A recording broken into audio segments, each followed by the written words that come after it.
ಪ್ರಿಯ ಆಧ್ಯಾತ್ಮಿಕ ಸ್ತೋತ್ರಗಳೇ, ವೀಕ್ಷಕ ಪ್ರಭುಗಳೇ, ಎಲ್ಲರಿಗೂ ಶ್ರೀಮದ್ ಭಗವದ್ಗೀತೆಗೆ ಸ್ವಾಗತ. ನಾವು ನಿನ್ನೆಯ ಸಂಚಿಕೆಯಲ್ಲಿ 22ನೇ ಶ್ಲೋಕವನ್ನು ಕೇಳಿದ್ವಿ. 22ನೇ ಶ್ಲೋಕದಲ್ಲಿ ಭಗವಂತನ ಏನು ಹೇಳ್ತಾನೆ, ಒಬ್ಬ ಮನುಷ್ಯನು ಹೇಗೆ ಹಳೆಯ ಬಟ್ಟೆಗಳನ್ನು ಬಿಟ್ಟು ಹೊಸ ಬಟ್ಟೆಗಳನ್ನು ತೊಟ್ಟುಕೊಳ್ಳುವನ ಹಾಗೆ ಆತ್ಮವು ಜೀರ್ಣವಾದ ದೇಹವನ್ನು ಬಿಟ್ಟು ಹೊಸ ದೇಹವನ್ನು ಸ್ವೀಕರಿಸುತ್ತದೆ ಅಂತ ಭಗವಂತನು ಹೇಳ್ದ. ಭಗವಂತ ಹೇಳ್ತಾ ಇದ್ದಾನೆ, ಆತ್ಮವು ನಿರಂತರವಾದದ್ದು, ಶಾಶ್ವತವಾದದ್ದು. ಆತ್ಮಕ್ಕೆ ಸಾವಿಲ್ಲ. ಆತ್ಮವು ಸದಾಕಾಲ ನಿರಂತರವಾಗಿ ಚೇತನಾತ್ಮವಾಗಿರುತ್ತದೆ ಅಂತ ಭಗವಂತನು ಹೇಳ್ತಾ ಇದ್ದಾನೆ.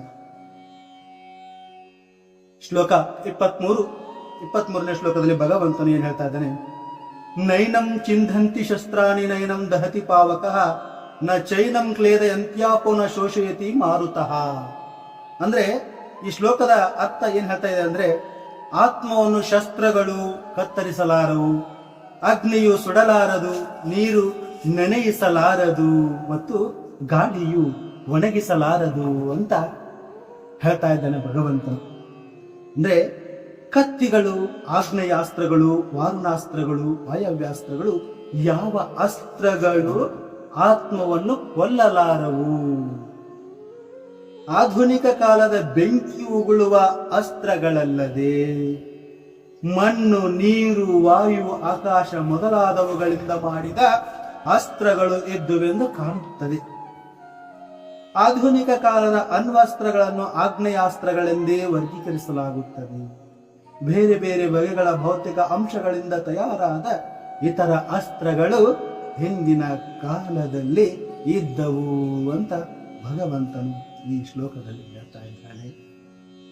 ಶ್ಲೋಕ 24ನೇ ಶ್ಲೋಕದಲ್ಲಿ ಭಗವಂತನು ಹೇಳ್ತಾ ಇದ್ದಾನೆ, ಅಚ್ಯೋದ್ಯೇಯ ಮದಾಹ್ಯೋಯಮ ಕ್ಲೇದ್ಯೋ ಶೋಷ ಏವಚ ನಿತ್ಯ ಸರ್ವಗತಃ ಸ್ಥಾಣುರಚಲೋಯಂ ಸನಾತನಃ. ಮತ್ತೆ ಈ ಶ್ಲೋಕವನ್ನು ಕೇಳಿ, ಅಚ್ಛೇದ್ಯೋಯ ಮದಾಹ್ಯೋಯಮ ಕ್ಲೇದ್ಯೋ ಶೋಷ ಏವಚ ನಿತ್ಯ ಸರ್ವಗತಃ ಸ್ಥಾಣುರಚಲೋಯಂ ಸನಾತನಃ. ಜೀವಾತ್ಮನನ್ನು ಮುರಿಯಲಾಗುವುದಿಲ್ಲ, ನೀರಿನಲ್ಲಿ ಕರಗಿಸಲು ಸಾಧ್ಯವಿಲ್ಲ, ಇದನ್ನು ಸುಡಲು ಸಾಧ್ಯವಿಲ್ಲ, ಒಣಗಿಸಲು ಸಾಧ್ಯವಿಲ್ಲ. ಈತನು ನಿತ್ಯನು, ಎಲ್ಲೆಡೆ ಇರುವವನು, ಬದಲಾವಣೆ ಇಲ್ಲದವನು, ಅಚಲನ, ಸನಾತನವಾಗಿಯೂ ಒಂದೇ ಆಗಿರುತ್ತಾನೆ ಅಂತ ಭಗವಂತನು ಹೇಳ್ತಾ ಇದ್ದಾನೆ.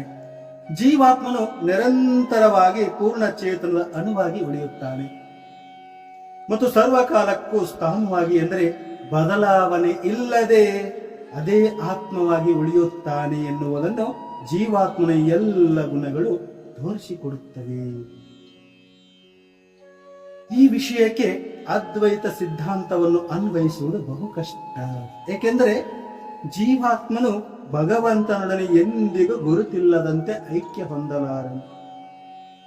ಜಡವಸ್ತುವಿನ ಕಲ್ಮಶದಿಂದ ಮುಕ್ತವಾದ ಅನಂತರ ಜೀವಾತ್ಮನು ದೇವೋತ್ತಮ ಪರಮ ಪುರುಷನ ಉಜ್ವಲ ಕಿರಣಗಳಲ್ಲಿ ಒಂದು ಆಧ್ಯಾತ್ಮಿಕ ಕಿಡಿಯಾಗಿ ಉಳಿಯಲು ಬಯಸಬಹುದು.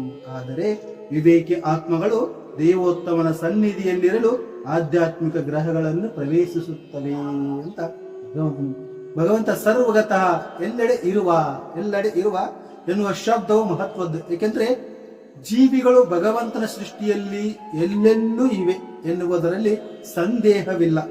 ಅವು ಭೂಮಿಯ ಮೇಲೆ, ನೀರಿನಲ್ಲಿ, ವಾಯುವಿನಲ್ಲಿ, ಭೂಮಿಯ ಒಳಗಡೆ ಮತ್ತು ಅಗ್ನಿಯಲ್ಲಿ ಸಹ ವಾಸಿಸುತ್ತವೆ.